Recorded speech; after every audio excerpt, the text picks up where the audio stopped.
አንዲት ምስኪን ከርታታ እህታችን በማታቅበት መልኩ ምንም በማጠረጥርበት መልኩ ኩላሊቷ እንዴት እንደተሰረቀ ዛሬ የምነግራችሁ ይሆናል። በሰው ቤት ያላችሁ እባካችሁ ከፍተኛ ጥንቃቄ አድርጉ። የማታውቁትን ወረቀት አምጥተው በእንግሊዘኛ የሚጻፍ በአረብኛ የሚጻፍ በምንም የሚጻፍ አምጥተው ፈርሙ ሲሏችሁ በጭራሽ መፈረም የለባችሁም። እንደዚሁም ደግሞ ሐኪም ቤት ወስደው በጣም ብዙ አይነት ምርመራ ያስመረምሯችኋል። ምንድን ነው እባካችሁ ለራሳችሁ ጥንቃቄ አድርጉ። አንዲት እህታችንን ምንድን ያደረጓት በምን መልኩ ኩላሊቷን እንደሰረቋት የምነግራችሁ ይሆናል ማለት ነው ዛሬ። ይህን ቪዲዮ ግን ላይክ እያደረጋችሁ ለሁሉም ሰው ቤት ለሚሰሩ እህቶቻችን አድርሱ ማለት ነው። በጣም ነው የሚያሳዝነው። አሁን ላይ እየተሰማ ያለው ነገር ለጆሮ ጭው ያደርጋል። ዛሬ የሰማሁትን ነገር የምነግራችሁ ይሆናል ማለት ነው። ይህ ቪዲዮ ላይክ በማድረግ ጀምሩት። በጣም ነው እኔ እውነቴን ነው የምላችሁ ከምነግራችሁ በላይ የሰው ልጅ የክፋት ጥግ ምን ያህል እንደሆነ የራሱ ህይወት ከበራለት ለሰው ምንም እንደማይጨነቅ በቃ አብዛኛው ስደተኛ አንድ ፍሬ ሆኖ ነው የሚሰደደው። ነገር ግን የዚያች ወጣት የዚያች አንድ ፍሬ ልጅ ህይወት ቢጨልም ምንም የማይመስላቸው የራሳቸው ህይወት ብቻ እንዲኖራቸው የሚፈልጉ ሰዎች ናቸው አብዛኞቹ ማለት ነው። አረብ ሀገር ላይ ያሉት ይቅር በለኝና በጣም ነው የዘገነነኝ ከምነግራችሁ በላይ። ምንድን የተፈጠረው አንድ ባንድ ምነግራችሁ ይሆናል። እስከ መጨረሻው ድረስ አድምጡ። ላይክ ማድረጋችሁ እንግዲህ በጭራሽ እንዳረሱ። ሰላም እንዴት ናችሁ? ውድ የተከበራችሁ ቤተሰቦች ደህና ናችሁ? ያለው እግዚአብሔር ይመስገን። እናንተም በያላችሁበት ሰላማችሁ ብዝት ተርፍፍ ይልላለሁኝ።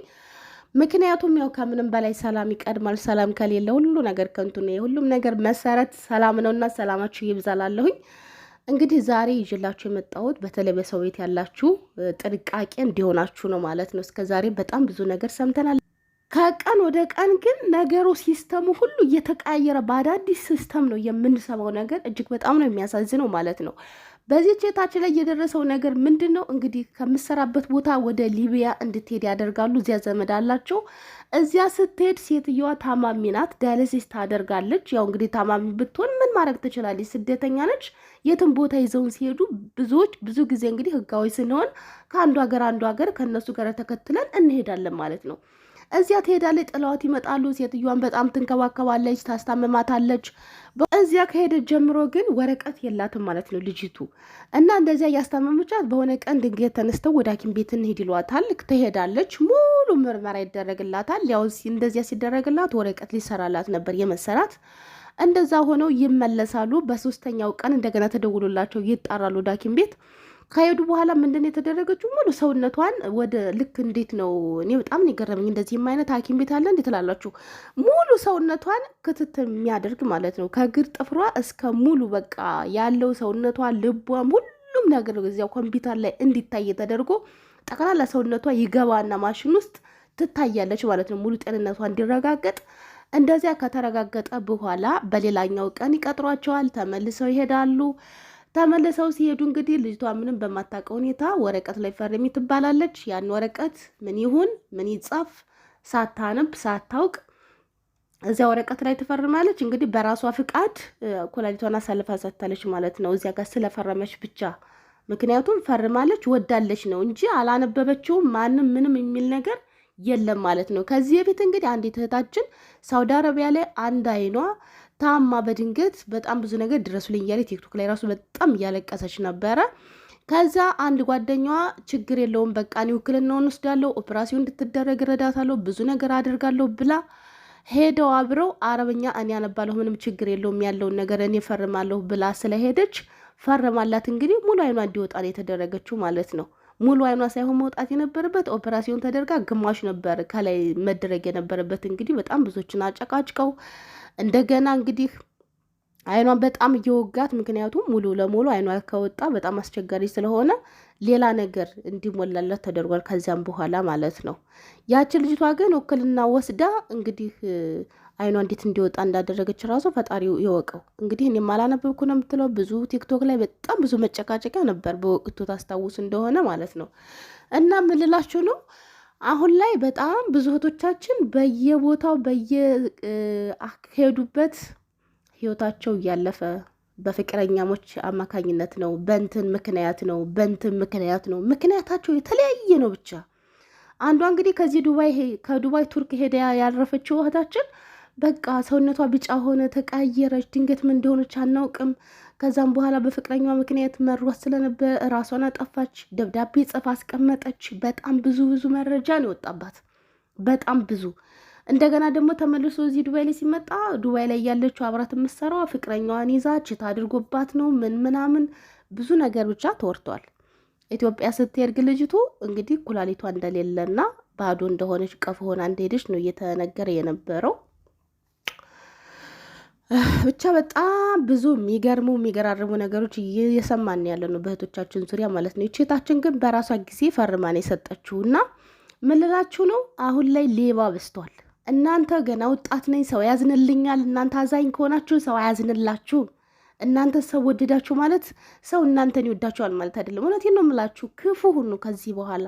በእውነት ከዚህ በኋላ እናንተና እናንተ ናችሁ ያላችሁ ለራሳችሁ። የገባኝ አንድ ነገር ይሄ ነው። ለራሳችሁ ያላችሁት እናንተና እናንተ ብቻ ናችሁ። ከእናንተ ውጭ ፈጣሪ ነው ለእናንተ ያለው። ከዚህ ውጭ ማንንም ሰው አትመኑ። ደግሞ በአሁን ሰዓት እንግሊዘኛም አላነብም አረበኛም አላነብም ካላችሁ ምን ታደርጋላችሁ? እማትችሉ ከሆነ ማለት ነው እንግሊዘኛም አረበኛም ምን እማትችሉ ከሆነ አፕሊኬሽን አለ ማለት ነው። ሁሉንም ቋንቋ ያስተረጉማል። ቻይናኛም ያስተረጉማል፣ አረበኛም ያስተረጉማል፣ እንግሊዘኛም ያስተረጉማል። ሌላ ቋንቋ ራሱ ካለ አምጥታችሁ ያን አፕሊኬሽን ከዛም በኋላ የተጻፈውን ነገር ወይንም ደግሞ የምትፈርሙትን ነገር ሰው እንኳን አስተርጓሚ እንኳን አንዳንድ ጊዜ አይታመንም። ያንን ሰው ካላመናችሁት ስክሪንሾት አድርጋችሁ ሄዳችሁ ማስተርጎም ነው። በጣም በቀላል ሁኔታ አሁን ላይ አፕሊኬሽኖች መጥተዋል። በዚያ መልኩ አስተርጉማችሁ ራሳችሁን በማትጎዱበት መልኩ እባካችሁ ፈርሙ። አሁን ላይ ማንም ሰው አይታመንም። በጣም ብዙ እህቶቻችን እንግዲህ ከመጡ በአንድ ወራቸው 6 ወራቸው 10 ወራቸው ሰው ብዙ ያወራል። ዋናው ነገር ግን ሽም ተወራ ምክንያታቸው ምንም ይሁን ምን አንድ ጊዜ ህይወታቸው ካለፈ በኋላ የውስጥ አካላቸው ወዴት እየሄደ ነው ፈጣሪ ወቀው፣ ምን እየሆኑ ነው ፈጣሪ ወቀው። አንዳንድ ጊዜ በእርግጥ የሞታቸው ምክንያትም በቂ አይደለም ማለት አያሳምናችሁም። አሁን ባለፈው ሳውዲ አረቢያ ላይ አረፈች የተባለች ህይወታችን እንግዲህ በመጀመሪያ ደረጃ ክሎሮክስ ጠጣች። ከዛም በኋላ በቻርጀር ገመድ አንገቷን አነቀች። በጭራሽ የማይሆን ነገር ነው። በቃ በጭራሽ ማች የማያደርግ ነገር እኔ አልተዋጠልኝም። ምክንያቱም አንድ ሰው እንዴት ነው ክሎሮክስ የሚያክል ነገር ጠጥቼ አላቅም፣ ግን በጣም ከባድ እንደሆነ አውቃለሁ። እንዴት ቀላል ነገር እንዴት ይሆናል? የሆነ ነገር እንኳን መሬት ላይ እንኳን አፍሰኑ እንዴት እንደሚሆን እና አየዋለሁ ብዙ ጊዜ ማለት ነው። ምንጣፍ ላይ እንኳን ጠብ ካለ ምን እንዴት እንደማይመስል በደቂቃ ውስጥ እንዴት እንደሚቀያየር ሰውነታችን ታዲያንን ጠጥተን እንዴት ነው ተቋቁሜ እንደገና ደግሞ ገመድ ወይንም ደግሞ ቻርጀር ይዤ ራሴ ልጎትት የምችለው? በጭራሽ የማይሆን ነገር ነው ይሄ ነገር ማለት ነው። የሆነ አካል ከጀርባዋ እንዳለ 100% በራሴ እርግጠኛ ነኝ፣ በራሴ ማለት ነው። ምንም ይሁን ምን ምክንያቱ ዞሮ ከጀርባዋ የሆነ አካል አለ። በቃ ለምንም ይሁን ያደረጉት ለምን የሆነ ሰው እንዳለ ግልጽ ነው። ስለሷ ምንም ጥያቄ የለውም። እንደዚያ ካልሆነ ታዲያ ለምንድን ነው እስከ 7 ወር ድረስ ወደ ሀገሯ እንዳትሄድ የሚደረገው? ምንድን ነው ምክንያቱ? እንደገናስ ደግሞ ለምንድን ነው 10 ምክንያት? አንገቷን አንቃ ነው? ክሎሮክስ ጠጥታ ነው ወይ? መጀመሪያ አንገቷን አንቃ ብቻ እኔ እንጃ። በስመ አብ ፈጣሪ ቀሪ በለኝ። በሷን ጉዳይ ማውራትም አልፈልግም። ፈጣሪ ነፍሷን ይማረው። ግን ምን ልላችሁ ነው? ጥንቃቄ አድርጉ። ሰው ልጅ ሌባ ነው፣ የእውነት ሌባ። ስለ እናንተ ወጣትነት፣ ስለ እናንተ ቤተሰብ ይኖራችሁ ምን ይኖራችሁ፣ እኛ በነገራችን እንደ ቁጫጭ ነው የምንታያቸው መሰለኝ። በጣም የገረመኝ ነገር ማለት ነው እንደ ቁጫጭ ነው የምንታያቸው። ወይስ ቁጫጭ እንኳ ያሳዝናል በእውነት ወይንስ እንደምንድን ነው የምንታያቸው በዚህ ደረጃ? እኔ በጣም እየተገረምኩ ነው ያለሁት። አንድ ስደተኛ ሲሰደድ ወገን ዘመድ የሌለው ባይተዋር የሆነ ለፈጣሪ ተብሎ ጥበቃ ይደረግለታል፣ እንክብካቤ ይደረግለታል እንጂ በዚህ ደረጃ እጅግ በጣም ነው የሚያሳዝነውና እኔ ማንም ሰው ባያምን ደስ ይለኛል። ከዚህ በኋላ ሰውን አትመኑ። በተለይ በዚች ላይ የደረሰውን ነገር ስሰማ በጣም ነው ያዘንኩት። በእርግጥ በሀገራችንም ላይ ከዚህ በፊት እንደዚሁ አይነት ታሪክ ሰምቻለሁ። እንደዚህ በሌብነት ሳይሆን በስምምነት ማለት ነው። ልጅቷም እንግዲህ እዮሃ ሚዲያ ላይ ቀርባ ከዚህ በፊት ተናግራለች ሙሉ ታሪኳን። ምንድነው የሆነ እሷ ደግሞ ሰው ቤት እንደዚሁ እየሰራች እያለ ከሰዎቹ ጋር በጣም ተስማማለች። ሰውየው እንደዚህ ዳያሊሲስ ያደርግ ነበር፣ በጣም ይታመም ነበረ። ከዛም በኋላ እንግዲህ ኩላት ስትመረመር አንድ አይነት ነገር ነው። ያው የሷ ዕቃ ለሱ ይሆነዋል ማለት ነው። እንደዚያ ከሆነ በኋላ የሆነ መሬት አላቸው። ያንን መሬት በስምሽ እናደርግልሻለን፣ ስለዚህ አንዱን ኩላሊትሽን ህንድ ሀገር ሄደሽ እንድሰጭን ይሏታል። እዚህ ሀገር ያው ትሄድና እንደ ዘመድ ሆና የቤተሰብ አካል ሆና መታወቂያ ይወጣላታል፣ ምን ነገር ይደረግላታል። ህንድ ሀገር ሄዳ ነቅሎ ተከላ ከተደረገ በኋላ ግን ኢትዮጵያ ሲገቡ ካዷት ማለት ነው። መሬትም አልሰጣትም፣ ምንም አላደረጓትም። ያ ነገር ሲሆን ወደ ሚዲያ ወጥታ ያለውን ነገር ተናገረች። እንግዲህ ፊቷም ተሸፍኖ ምናምን ነበር ስታወራ የነበረው ባለፈው ወደ ታች ላይ አለ እና ሀገራችንም ላይ በሰውም ሀገር በየትኛውም ሀገር ሰው ለሰው አያዝንም። ሰው ለሰው ክፉ ነው። እኔ ከሰው ላይ እኔን አንስቻለሁ። እኔ በግሌ ከሰው ላይ እኔን አንስቻለሁኝ። እናንተም ከሰው ላይ አይናችሁን አንሱ። በእውነት በሰው ላይ ተስፋ አታድርጉ። በሰው ላይ አይናችሁን እንትን አትበሉ። ሰውን አትመኑ። ከሰው ላይ ልባችሁንም አይናችሁንም አልሰሳችሁ ወደ ፈጣሪ ተመልከቱ። በሰው ላይ ምንም ነገር አታድርጉ። ሰውን ግን አትመኑ። ሰው አይታመንም። በቃ እኔ የምነግራችሁ እውነት ነገር ማለት ነው። በፊት ቤት ተሰድጄ ስመጣ በቃ እነኝን ሰዎች እንደ ቤተሰቦች ልክ ከቤተሰብም በላይ በቃ ከሰማይ የወረዱ አይነት ነገር መስሎ ይታየ ነበር። እኔ እንደምወዳቸው እነሱ አይወዱኝም። በቃ አሁን ያውቁት ነገር ይሄ ነው። እኔ ብቻ ነኝ የምወዳቸው። እነሱ እንዲወዱኝ አልጠብቅም አሁን ላይ።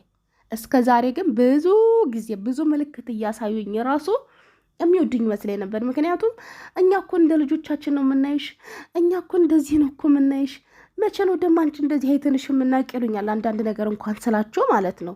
እኔ ግልጽ ነው የምናገረው። በማንነቴ ምንም ዝቅ የሚያሰኘ ነገር የለም። እኔ እንዲህ ነኝ በቃ ገሬ ስለሆንኩ ነው እንደዚህ እላቸዋለሁ። እኛ መቼ ነው አንቺ እንደዚህ እንዲሰማሽ አድርገንሽ የምናውቀው? እኛ እኮ እንደዚህ አናስብሽም እኮ ምናምን ይሉኛል። ግን ደግሞ በተመሳሳይ ሰዓት የሆኑ እንቅስቃሴያቸውን ሳይ ያኔ ግዴታ ሰው ባፉ መናገር አይጠበቅበትም። ገባችሁ? ብዙ ነገር ያሳያቸዋል። ስለዚህ እናንተ አንድና አንድ ሰራተኛ ናችሁ፣ አንድና አንድ ብቸኛ ናችሁ። ዘመዳችሁ ፈጣሪና መድኃኔዓለም ብቻ መሆኑን እንዳትረሱ፣ እንዳትዘናጉ። የማታውቁትን ነገር ደግሞ አንብቡ ቢሏችሁ ራሱ ማለትም የማታውቁትን ነገር የማታነቡትን ነገር ፈርሙ ብትባሉ እንዳትፈርሙ። ሐኪም ቤትም ሄዳችሁ ያለ ምክንያት ተመርመሩ፣ ጤናችሁን እንደዚህ በሉ ቢሏችሁ በእውነት አትሂዱ። የሰው ልጅ በ2 ዓመት አንዴ ብቻ ነው እንግዲህ መታወቂያው ሲታደስለት እንደዚህ ምርመራ ማድረግ ያለበት እንጂ ከዚህ ውጭ ካልታመማችሁ ለምንድን ነው ምርመራ የምታደርጉት? ለምንም ምርመራ ማድረግ የለባችሁ ማለት ነው። ስለዚህ ስትመረመሩም እንደዚህ ለየት ያለ ነገር ስትደረጉ እንዴት ነው ሰው ልጅ ሙሉ አካላችሁ እንደ ፍሪጅ አይነት ነገር ገብቶ በሙሉ ማሽን እቃችሁ እንዲታይ ከግር ጥፍራችሁ ከጸጉር ጥፍራችሁ እንድትታዩ አይደረግም። ለመታወቂያ ለምናምን ምርመራ ሲደረግ በቃ ደም ትሰጣላችሁ። ኩላሊት ልባችሁን ስትራጅ ነው የሚባለው ምንድን ነው? አረ ስሙን ጥሩልኝ እናንተ ጥሩት። ስሙን ምን እንደሆነ አላቅም። ስድራችሁ የምትነሱት ነገር ፎቶ ማለት ነው። ራጅ ነው ራጅ ብቻ ስሙን ራሳችሁ እንትን በሉት። ግን እንደዚያ ትደረጋላችሁ፣ አንዳንድ ነገሮች ትደረጋላችሁ። ከዚህ የዘለለ ነገር ምንም አትደረጉ። መቼም ከዱባይ የተለየ ነገር ምርመራ አለ ብዬ አላስብም። እንግዲህ ዱባይ ላይ እንደዛ ነው የሚደረገው። ደም ሰጣላችሁ፣ ከዛም በኋላ ከወገባችሁ በላይ ጡት ማስያችሁን ምናምን ፈታችሁ የሆነ እንትን ነገር አለ፣ እዚያ ላይ ትቆማላችሁ፣ ፎቶ ትነሳላችሁ። በቃ ይሄው ነው። ስለዚህ አዲስ ነገር ስትደረጉ ተጠራጠሩ። ገባችሁ? አዲስ ነገር ምን ጊዜም ቢሆን 10 ዓመት ቆይቻለሁ፣ 5 ዓመት እኮ ነው እዚህ ቤት አምናቸዋለሁ። የታመኑ ናቸው፣ ይሰግዳሉ። እናንተ የራሳችሁ ጉዳይ። የማይጠራጠር ሰው ወዳቂ ነው ሁልጊዜም ማለት ነው። ማንም ሰው የቆመ ቢመስለው እንዳይወድቅ ይጠንቀቅ።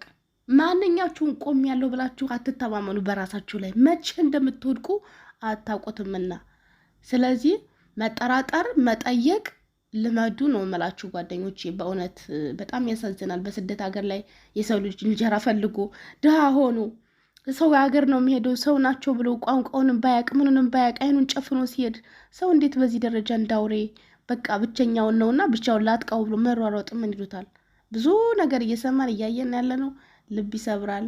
ፈጣሪ ሁላችንንም ሙሉ አካላችን ይዘን እንደወጣን በሰላም ለሀገራችን ያብቃን። እውነት ለመነጋገር ኩላሊት ብቻ ሳይሆን አካሉንም አጥቶም ይመለሳል አይደል እንዴ? ሞቶም አስከሬን ሆኖም ይመለስ በጣም ብዙ ሰው ነው። ብቻ ፈጣሪ ወተን ከመቅረት ይሰውረን። እውነት ለንስሐ ሞት ያብቃን። ከሞት ሁሉ ሞት ደግሞ ንስሐ ሳንገባ መሞት ነው። እዚህ ሀገር ዓርብ ሮብ ሳይቀር በሁዳዴ ጾም ሳይቀር ማነው እንደኔ እስቲ መደዳውን የሚጨፈጭፍ ጾም የማያውቅ ሰው አለ እንደኔ? በእናታችሁ እስቲ ጸሎት አድርጉልኝ። ሁላችሁም ሙስሊሞችም በሃይማኖታችሁ ዱዓ አድርጉልኝ። እስቲ ክርስቲያኖችም በጸሎት አድርጉልኝ። በፈጣሪ ሆነባችሁ ለእኔ ሳይሆን ለፈጣሪ ስትሉ ለአንድ ለጠፋች ሴት ለአንድ ሰው ለአንድ ነፍስ ስትሉ ጸሎት አድርጉልኝ። የምሬን ነው የምላችሁ። ፈጣሪ ለንስሐ ሞት ያብቃኝ፣ ለንስሐ ያብቃኝ። ሁል ጊዜ እኔ እንጃ ብቻ አላቅም። ይሄን ነገር ሳስብ በቃ ማውራ ሁሉ አማርኛ ነው የሚቸግረኝ። ሁላችሁም እስቲ በጸሎታችሁ አስቡኝ። ሙስሊሞችም እህት ወንድሞች በዱአችሁ አስቡኝ። ለእኔ ሳይሆን ለአላህ ብላችሁ በዱአችሁ አስቡኝ እላለሁ። በድጋሚ እስከምንገናኝ ሰላማችሁ ይብዛ። ወዳችኋለሁ፣ አከብራችኋለሁ። ቻው